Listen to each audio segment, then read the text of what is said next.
I trust you TiVo'd the World Cup. For those people who are not here, I know half of them will win their bet, and we will expect them to tie. So, there were two brothers who were grown, and they were living with their mother still. Every Italian mother's dream, every Italian son's nightmare. But they're still living with their mother, even though they're grown, and one of them has always wanted to travel.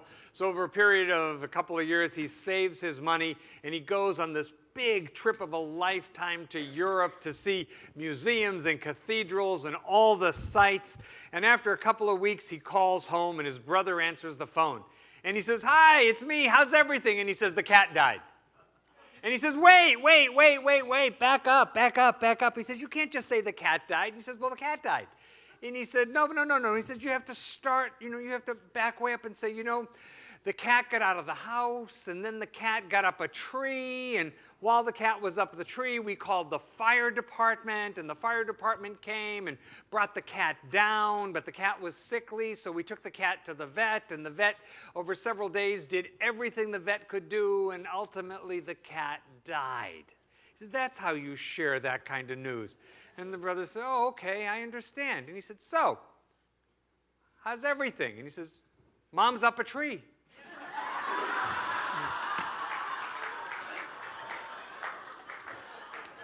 So I'm going to talk a little bit about hope today.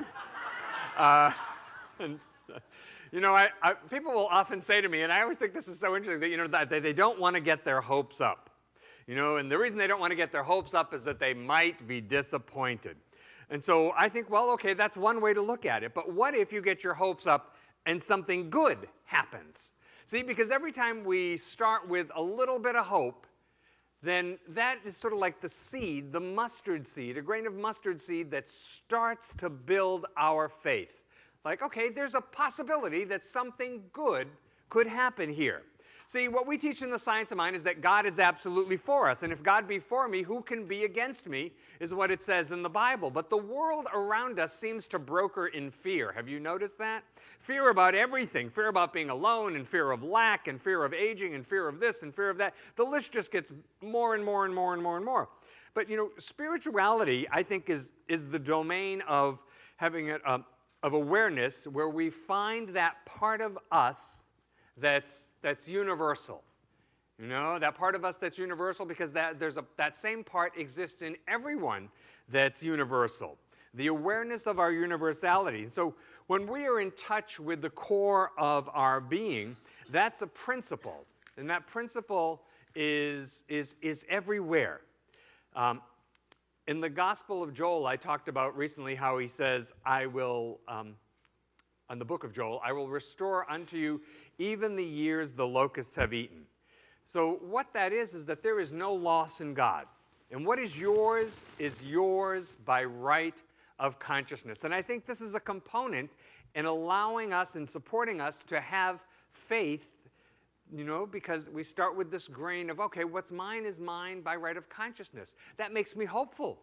That makes me hopeful because what's mine by right of consciousness can never be taken from me. So you don't have to see how it can happen.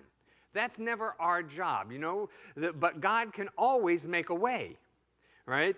That's what we have to know, that God has a million ways to bring healing and resolution and, prosperity to a situation.